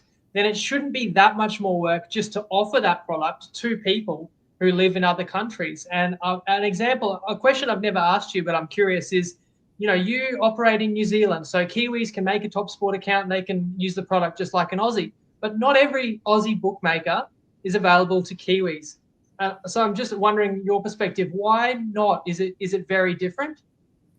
I think there's certainly some licensing changes that are changing over there. Like, you're not able to advertise in New Zealand, and probably some of the others haven't really gone about it in that sense. So we it's not something we've got a very, very small group of customers in New Zealand, and I think there might be some changes coming in with their obviously Entain and Ladbrokes have got a monopoly over there in New Zealand itself. So I think there's going to be some changes in there, and whether we're able to continue to offer our small group of customers in New Zealand going forward, I'm not sure. But yeah, that's probably where some of the other bigger operators just haven't worried about really doing that. But it's certainly something where in like Ireland, for example, there's so many of the smaller boutique operators that, as you say, there's no extra workload. If you're betting on a cricket game and you've got 120 markets up, and you don't take a bet on 60 of them because you haven't got the demand for it in your own country, but you're still putting the work into getting those prices right, where,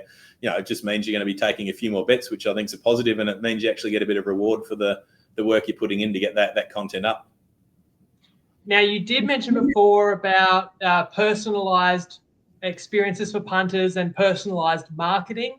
Is that the way you see the future of marketing trending as well? Because you're well aware that the restrictions just only seem to constantly increase, and we understand that's with good reason. Where do you see the future of marketing your business going? Yeah, well, there's obviously a lot of talk about where the restrictions for advertising may or may not go. I think it's probably going to be an election topic. So I think it's sort of the can's been kicked down the road a few months in that respect, and then we're going to see which way everyone wants to play it. And my concern is for a bookmaker our size, if you take away some of the more affordable options like your social media aspect, it will become very difficult to attract new customers. So to me, it's certainly going to become a database game where you've got to have as big a database as possible to be able to talk to your customers and then to personalise your promos to people that opt into it and want to receive it, and their betting patterns. Because if you're not able to operate externally or try to attract business that way, then you've got to find a way to go and direct to your customers to ensure that when they're 10 minutes before the cricket starts and they're a cricket punter and they haven't had a bet for a couple of weeks, and they're an active player that their favourite team's playing, or they've backed Warner 10 out of their last 12 bets that he's about to bat, and these sort of things, that the more and more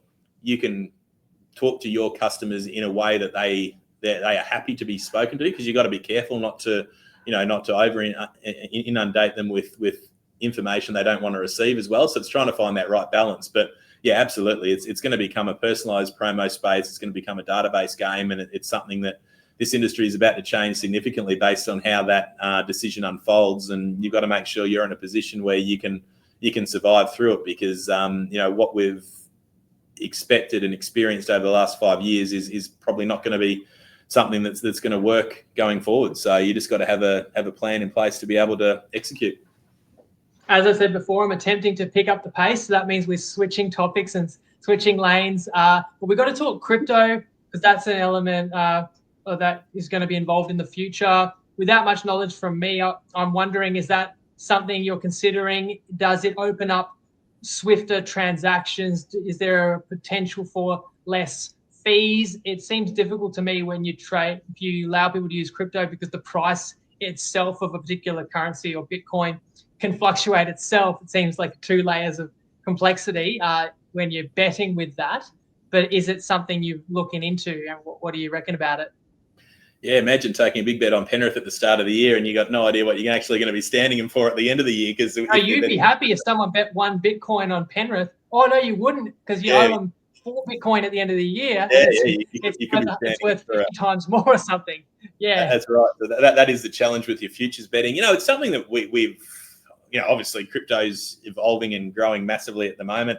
We investigated it a while back, and to me, it's a regulatory space. I think at this stage, from my early initial discussions, it felt like it was one of those ones where the regulators probably weren't overly keen for it to be involved. And I'm sort of going to be led by the top tier operators, because obviously they get much more demand. And at this stage, it doesn't look like there's any implementation coming, but it certainly could open up to a different audience, but it does pose its risks and its challenges as well. So yeah, it's going to be a fascinating space, because the more depositing options, the more withdrawal options that you can make available to customers, the easier it is for them to be engaged. And we've seen with the credit cards being reduced, like we've got a lot of customers that aren't betting on credit because they need to bet on credit, but because they've always had that credit card on file, and just the touch points you need to go to make sure, hey, we need to swing you over to a debit card here, and these sort of things, that they weren't aware of the rule changes, and they just thought that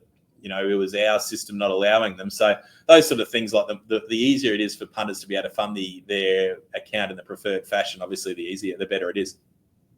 Because people might not realise that you're paying fees in both directions, aren't you, when someone's depositing and then also withdrawing? So that's significant, something you've got to factor in. Another topic, and I've asked you this question before, but just wondering, as time has passed, if you've had to evolve your ability to stay up to date with all the news and information that's out there, because any given day players get, are injured or circumstances change or news breaks, that would have an influence on odds and on the market. And a lot of people are trying to keep their finger on the pulse and instantly bet on the back of news before odds move.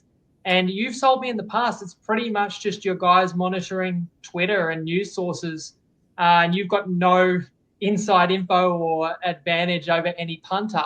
But has that changed, or can you just explain how you do keep an eye on information as quickly as you can? Maybe you've got automated triggers that if any odds move at other bookies, you get alerted that the market is shifting for some reason. We better evaluate our odds. Yeah, and we nothing's really changed in our process in the sense of where we get the information from. I think that's been a really positive thing with rugby league in particular. Your Scotter 22 drops on a Tuesday, and then on this time there's going to be 2 cut from it. Then there's going to be another cut from it, and you're able to then plan your I suppose your hotspot of danger bets. Between 5:55 to 6:05 on a Saturday night, that there could be some dangerous bets coming in from the Sunday if a Kalen Ponga's in doubt. So we don't have any extra knowledge of information other than what's available, and I feel like the marketplace is. I think that's something like the NRL and in particular have really stamped out to make sure that none of this information is becoming leaked before it's known to the public for people to get an advantage. So I think that's been really good. But I guess it's a case of us knowing that there could be a bit of dangerous news happening and making sure we only bet small limits and move the price harder in those timeframes when there could be some changes that are, where information is becoming public. So there is still an opportunity for punters to get an edge there, but it's you got to move very quickly, and it's very evident as well from an account protection point of view, where if someone's betting repeatedly in those sort of timeframes, that you're going to mark them and you're going to make sure that you're aware of what they're doing in future as well. So that's probably how we handle it. But in terms of actually getting the information, it's pretty much just keeping an eye on Twitter and other news sources, having Fox News on, and just trying to get as much info and react as quick, and knowing where that market's going to shift once that news breaks. I think that's the trick, to know that if Ponga's out, he's got to move by 3 or 4 points, and it's not just a case, he's out, I'm going to move this 1 point, another point, and get hit 3 times on the way out. If you know it's going to move 4 points, get there straight away, and then back your judgment and see what the market thinks, if they think you're right or wrong. There's different circumstances. Like if Ponga was in doubt, you would already factor that into your odds and move the market a little bit of the way. And then you would know the second that money comes against the Knights, Ponga's probably out. But then there's the surprise ones where a player's just out, no one saw it coming. But were there any instances last year where you actually got some bets on sides before you saw the news, and potentially even before the news broke, and you're thinking that person somehow did get wind of it like a little bit earlier than it was on Twitter? Probably not necessarily that, but there were instances where we weren't looking as hard as what we probably should have been. Like the ones that always get us are the players that get hurt in warm-up, where, you've taken your focus off worrying about a player pulling out because you know the final team's there, and then all of a sudden you're betting, and there's this avalanche of money, and you can't understand why. And then next it breaks on TV that XYZ's hurt himself in warm-up. And then you look at on Twitter and it was announced earlier, but in that last hour, obviously you're so busy doing other things that you're probably not as focused on what you would be focused on an hour out when the team's dropping. So they're probably the instances. Yeah, we absolutely have got caught multiple times, but I don't think it's anyone doing anything untoward. It's just probably us not focusing on that as much as what we would if it was in a different time slot. So it's similar to me. I'll see like odds suddenly move on a game, and then I go to Twitter or something and I'll Google it, and I'll instantly see, this news just came out. Like, that makes sense. Have you got any other stories? And also my follow-up is, you do have an alert system that lets you know when any of your prices are outliers. Like, do you have any other bookies that you compare just to make sure if a market moves quickly? So therefore someone else could take the body blow before you do. You could get a quick heads up. Yeah, we absolutely monitor all the other sites, particularly in the last hour. And again, it's one of those things. Why has this operator moved here? What's the purpose of it? Do a quick search. Okay, that's why. I think they've probably moved a bit too far. I'm going to stick myself somewhere in the middle from where I was to where it is. Or I don't see any reason why they've moved it. Maybe they've just taken a big bet. So let's hold our line here and see what the next rung of bets are. But yeah, you're definitely, as much as you want to be opinionated, as much as you want to, not be a sheep in the sense of following what everyone else does, you have to respect what the marketplace does, because there's so many punters betting in so many different avenues that it's one of those ones. You utilize that tool and you certainly respect what the market does, and then it's whether you move with it or you let it run its race. So they're all the decisions you got to make on a daily basis. Did you have your NFL MVP market up when the All-Pro vote news came out a few days ago? Yeah, I think because we've laid Lamar and so instantly the money came on Lamar. Yeah, and we were feeling quite good with ourselves wanting Josh Allen, and then obviously that's changed, and we pulled the market down because it's one of those ones there where it's just a it's a different scenario, and again, you don't get too many cracks at betting on that MVP, so it's just whether that's some external information being leaked that you need to be ultra protective in that sense. So so it certainly was a sizable shift, and it'll be interesting how that plays out over the next couple of weeks. Yeah, just to explain that one, it's a voted award, MVP for the NFL. Josh Allen was $1.25, Jackson around $4. And obviously you wouldn't want your market open when the results of the vote came out, but a separate vote, which was just people to pick the best quarterback of the year, was released, but it's the same voters. So that's an example I bring up because it's like news that has a massive bearing on that market. So I know that the second that news broke, everyone connected the dots and therefore said that MVP market, it doesn't mean Jackson has definitely won, but it seems wrong because he got more votes as the best quarterback. He's probably going to get more votes as the best player. We'll see. Time will tell. And those two players actually play each other this weekend. Can't wait for that one. Back to the Aussie marketplace.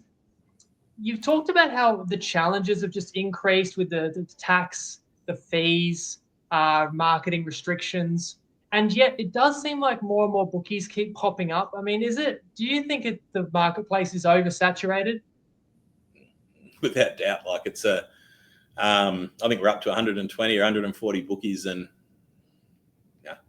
some of them I don't know what they add to the marketplace at the moment. Like it's and that's no disrespect. Everyone's got a business that they're proud of, but when we launched as a small boutique operator, we launched for a specific reason. There's a number of the smaller on-course bookies that have done the exact same thing and run very nice, proud businesses that have a point of difference, and that's great. And then there's probably a few that have popped up that are just phoenixing brands and those sort of things. So I think we're going to see a massive change in that over the coming year, because one thing we've seen with some of the AusTracked audits that have been done with Sportsbet and Ladbrokes, and there's been some findings that have been not great from the operator's perspective, that there's such an enhanced requirement to get your regulatory stuff right. And it's not going to matter if you've got a team of 500 or a team of 2.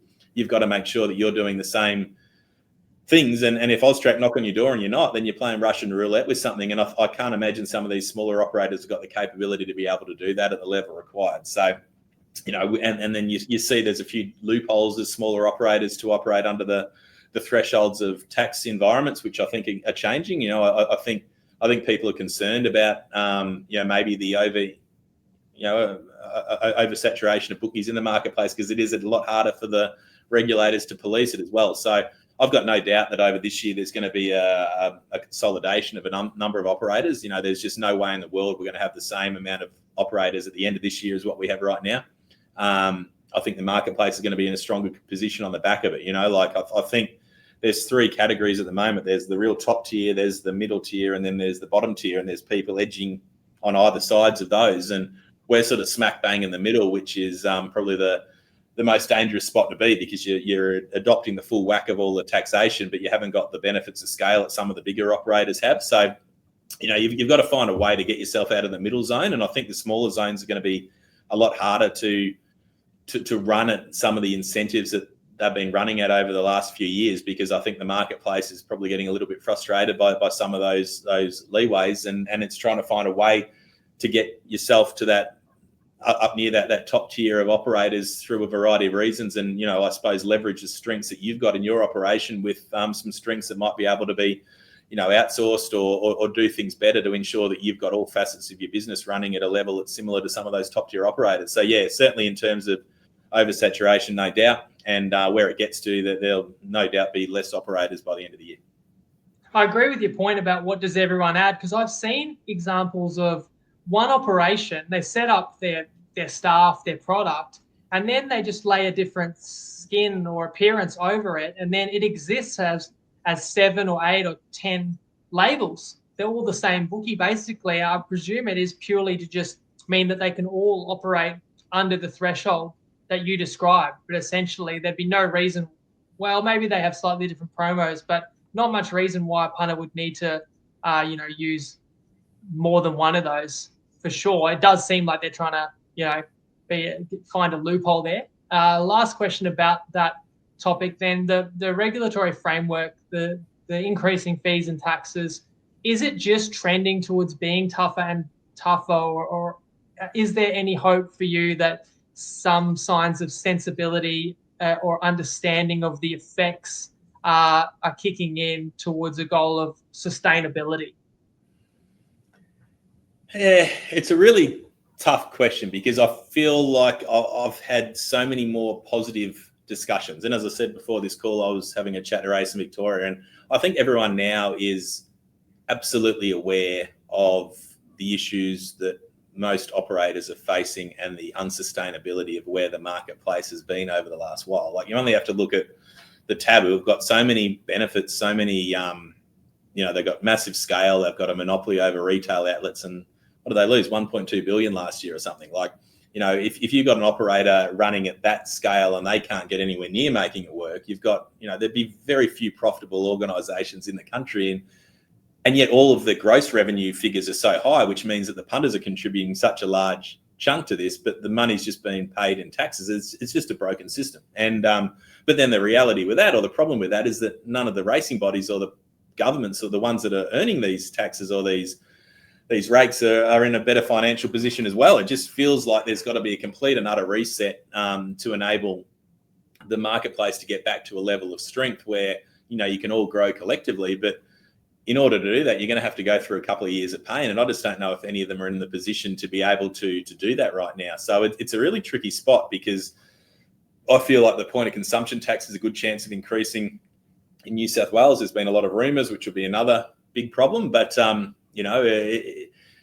hopeful that everyone's going to start to make some positive changes and some positive noise, but have they actually got the ability to go and execute it? And unless there's a plan, and unless some of the bigger operators are prepared to say, well, if you do X, Y, Z, we're going to support it by X, Y, Z, which we believe is going to generate an improvement for the PRAs, for the WSBs, or the racing bodies, for the bookmakers, and then in turn the punters, that's where you get an outcome. But, you really need some ironclad guarantees from some of the really big operators that they are going to actually do something to benefit the racing bodies, but then they might not be able to as well. So it's a really tricky dilemma. Like, I don't know where it's going to sit, because, it just feels like everyone's got their back up against the wall at the moment.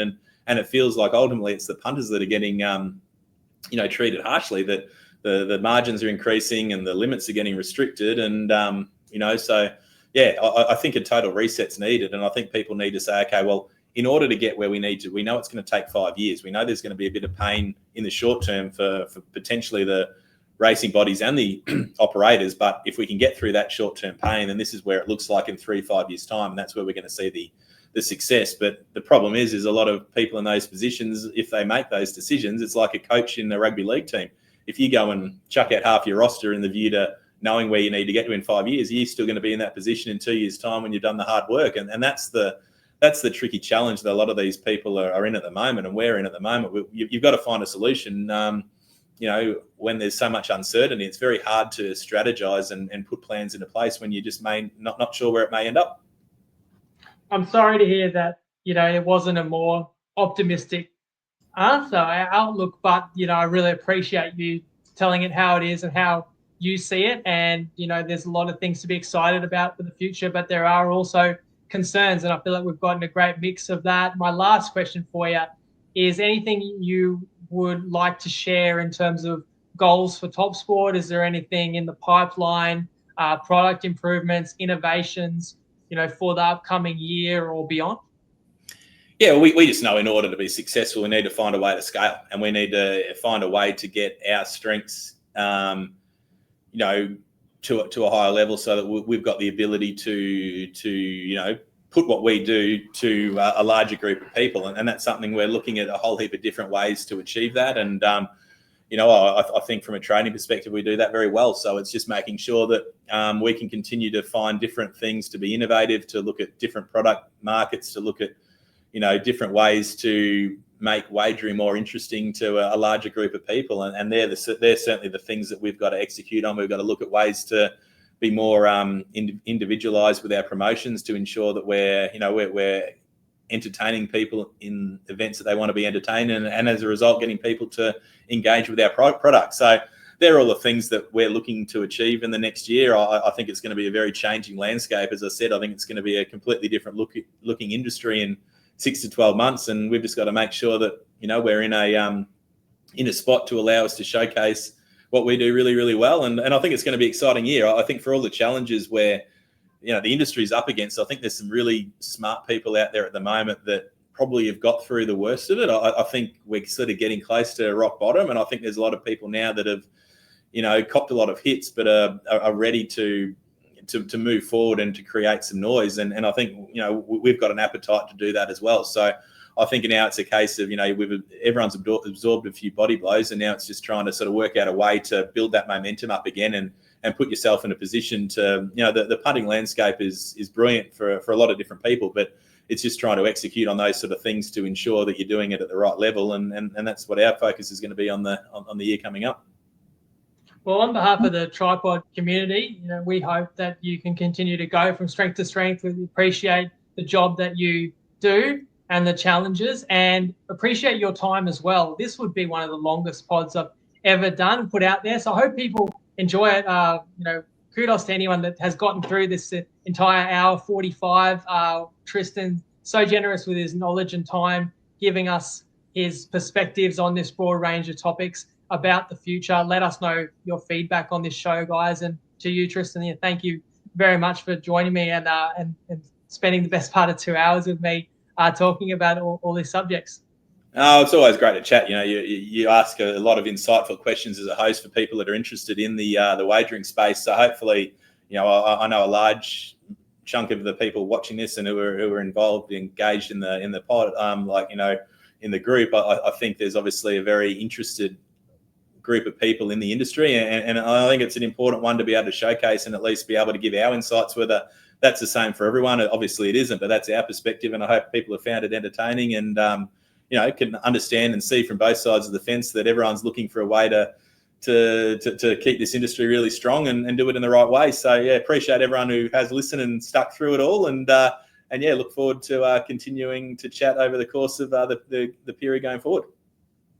Yeah, I definitely have found it interesting. So thank you for answering a lot of the questions that I had. And I thought we had maybe an hour's worth of material, but you've been so in depth, and we actually have gone back and forth on some of these topics. And as you say, it's your opinion or mine. Love to hear what other people think about everything as well. So I'll let you go, and we'll remain in touch in the off season as we hopefully both build towards a massive 2025. And that goes to everyone in the community who's listening as well. So thank you, Tristan. Thanks to our audience. I think my next pod is College Football National Championship. People can look out for that next week.